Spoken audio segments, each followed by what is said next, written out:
You ask Tiger to solve. This deals with linear equations with one unknown. The final result is x equals 5/3.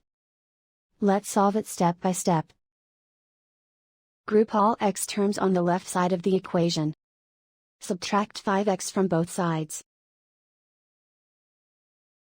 Group like terms. Simplify the arithmetic. Group like terms. Simplify the arithmetic. Group all constants on the right side of the equation. Subtract 9 from both sides. Simplify the arithmetic.